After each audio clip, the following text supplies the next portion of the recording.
widen his grave for him and give him the aroma of Jannah, and also show him his home in Jannah, inshallah. So we always seek Allah's help, ask for his mercy. The only request I have tonight, we have the Director of Propagation, Promotion, and everything else here from ISCF. And what's your official title? Because you wear so many hats. Basim. Okay, that's a good one. Okay, yeah, this is Basim Shaban. He's alhamdulillah, going to have a few words to say. I think we're going to ask you to have a few words after we make Isha. And we're going to make Isha prayer at about 7:45. I think it comes in at 7:30 something. We're going to make it at 7:45. So, Najee, inshallah, don't hesitate to call that van around that time, inshallah. Okay. We want Allah's hand, his favor on this particular occasion and all of the occasions of the Muslims, whether it's here or anywhere around the world. And I will begin just by saying something or reciting just a little bit from the verse in the Quran in Surah Al-Hujurat, Surah 49 of the Quran, ayat number 13. And so the first portion of this says, يا أيها الناس إنا خلقناكم من ذكر وأنثى وجعلناكم شعوبا وقبائل لتعارفوا إن أكرمكم عند الله أتقاكم إن الله عليكم خبير. Translation: all of mankind, O all of mankind, إنا خلقناكم من ذكر وأنثى. We have created you all from a single pair, a male and female, and made you into tribes and families, or nations and tribes, that you may know each other, not that you may despise each other, and that is in parenthesis. Verily the most honored of you in the sight of Allah subhanahu wa ta'ala is he who is the most righteous of you. And Allah is full of knowledge and is well acquainted with all things. Inna Allah alimun khabir. That Allah is acquainted with all things. So at the end of this verse, this ayat, is a short, a very small Arabic grammar exclamation for me as a student of Arabic and Arabic grammar. In Arabic grammar, at the end of this verse, it has the word khabirun. And so in Arabic grammar, the subject of the sentence in Arabic is mubtada. Mubtada. Can we say that? Mubtada. That's a subject. Say that. So, mubtada. Mubtada. I want to hear you, inshallah. Mubtada. And the predicate is khabar. Let's say that khabar. Subject and predicate. So actually, in a philosophical kind of sense, we are in the mubtada of our lives. And when we pass away, beginning tomorrow will be the beginning of our khabar, ending for the future. So Allah is saying here, Inna Allah alaykum or alaymun khabirun, that Allah is well acquainted with all of the end of things. We don't know the end of our lives, but Allah knows the khabar, the end of all things. So in light of this day, and we want to fast forward this and try to get to where we stopped on last week, so I can bring everyone up to par. with where we were on last week, and we ask Allah, you should make dua for your brother. You should make dua for your imam. I'm one of the imams. I don't know. Make dua for me. And make dua for this community. Make dua for my wife. Make dua for all the members of this community and their wives and their children. Why? Because we need it. We need dua. We can't just exist and not make dua to Allah and give honor and respect to the one who is the cause for us being here. That is Allah, Subhanahu Allah. So here, I added something at the beginning of this presentation from last week. So you're going to have to either purchase a copy from me. I'm supposed to give you one because I promised, that was my word. So I'm going to give her one because I said, I'll have one for you next week. I went to Kinko's, not Kinko's, but FedEx, and I found out how much it costs to print a copy of this. So it costs $12 and almost $13 to print this. But you all should get one of these maybe later on in the year or something like that. But I think it's a very good thing. Now, I said here that this same type of study should be done for the African American Christian community and other communities. For example, the Chinese Americans, I'm pretty sure, have a serious historical chronological order about their history. I'm almost sure. Likewise, the Indians, whatever tribe that exists, they can go back in their history and recollect or give the story of what happened so many moons ago, if they're still using that language. In this moon, there were many rains, or this season, rainy season, blah, blah, blah, blah, blah.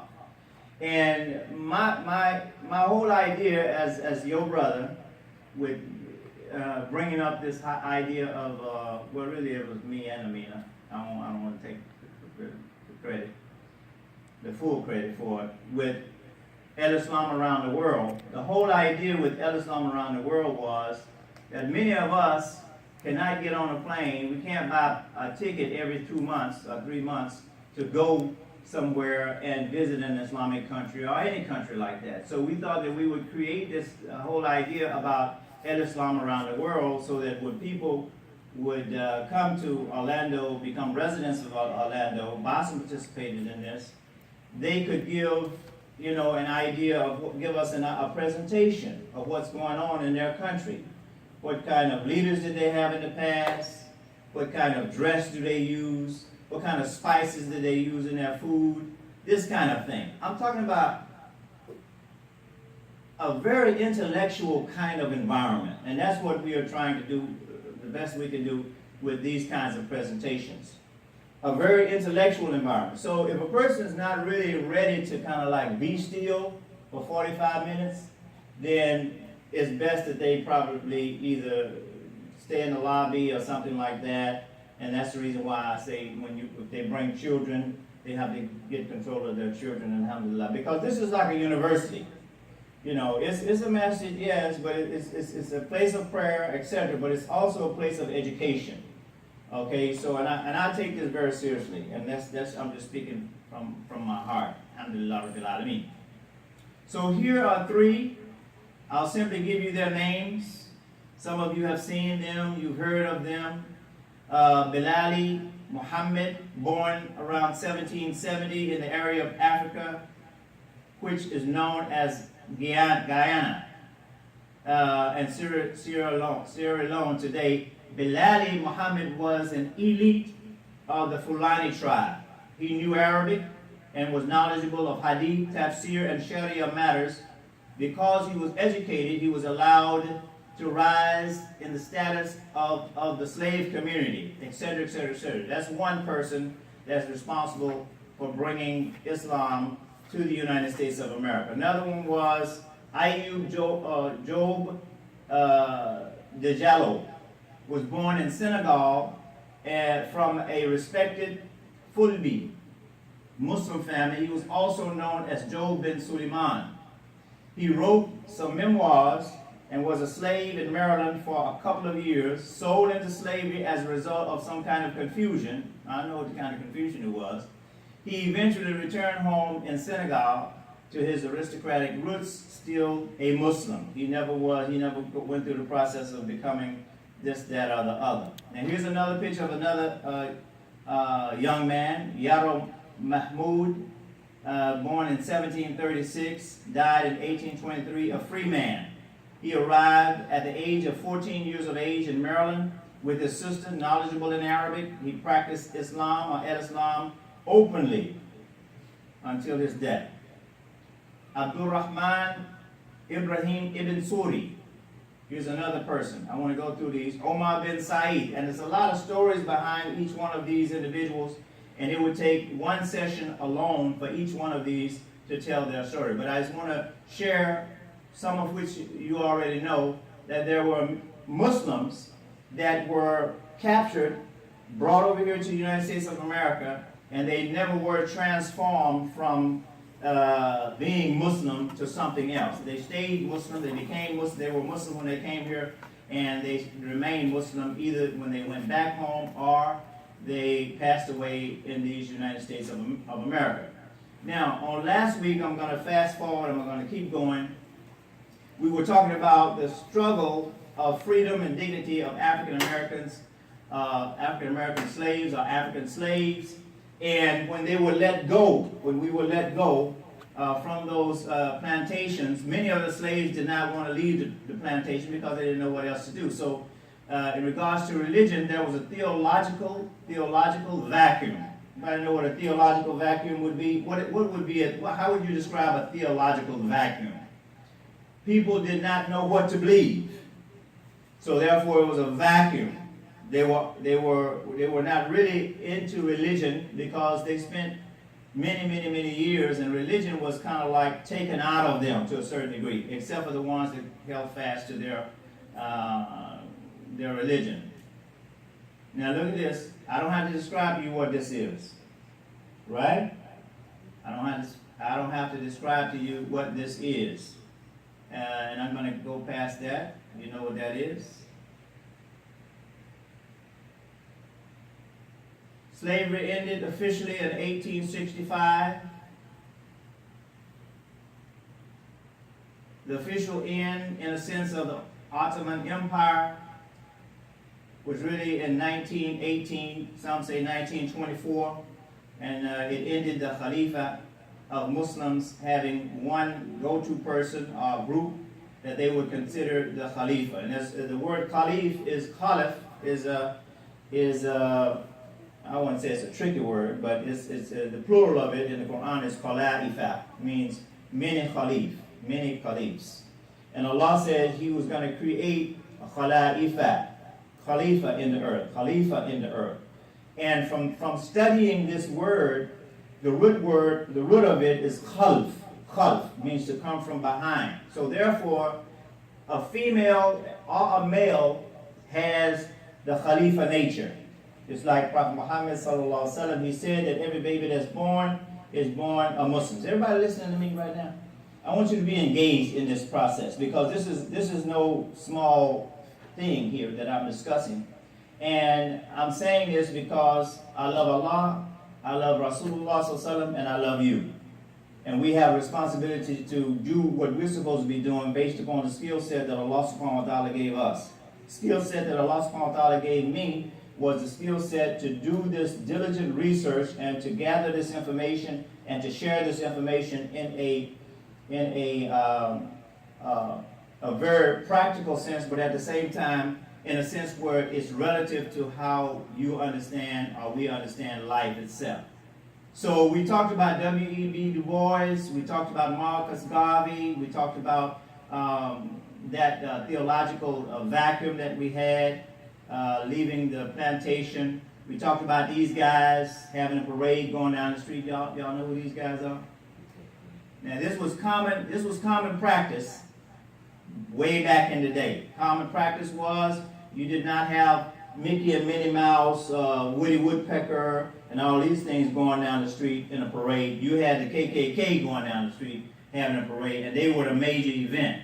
Okay, there's many things to be said about that, but I have to fast forward because some of these things we've covered. So, because of all of the whole situation in regards to African Americans, ex-slaves, not really knowing, where to go, what to do, how to formalize our lives, many of which, I would say the majority of slaves, not all of the slaves, did not have an idea about their identity, what they were going to do, what kind of plans that we would have coming out of slavery. So some people devised different ways in order to deal with that identity crisis. This is what we call it, an identity crisis. Because of that identity crisis, people like Timothy Drew, Noble Drew Ali, developed the Moore Science Temple Divine, founded in Newark, New Jersey. Name was Timothy Drew, also known as Noble Drew Ali. Here's his group right here.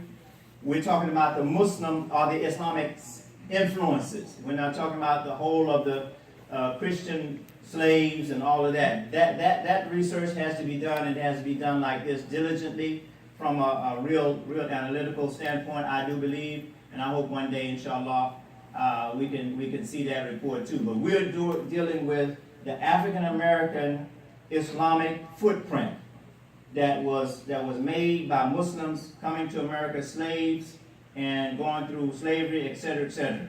Okay, the first one we mentioned, Noble Drew Ali, then Wallace D. Farad. The second type of these movements to try to close this gap, walaikum assalam, to close this gap in the religious ideological vacuum that was left after slavery was W.D. Farad. He had many names, Wallace D. Farad, W.D. Farad, and other names. Some people said that he was coming from India. Another person said they came from Pakistan. Another one said that he was a Sephardim Jew. You probably didn't hear this one, Basim. That he had an attachment with a Jewish group that influenced his thinking, and he was very, very intellectual, by the way, and he knew Islam, he knew Islam proper, and he knew Islam. This is Farad Muhammad. He knew Islam proper, and he knew how to use psychology to get people's attention with Islam. So, for instance, and I'll show you this in just a few moments. I may forget it, but I want to show you this. Between 1930 and 1933, Farad Muhammad recruited 8,000 followers in Detroit alone. So because he had so many followers at one time, he found it necessary to train several ministers to help him, except this is W.D. Farad, the man that taught Elijah Muhammad, whose name was Elijah Poole. Mr. Poole later on was known as Elijah Muhammad. So he had different names. So I want you to see the evolutionary stage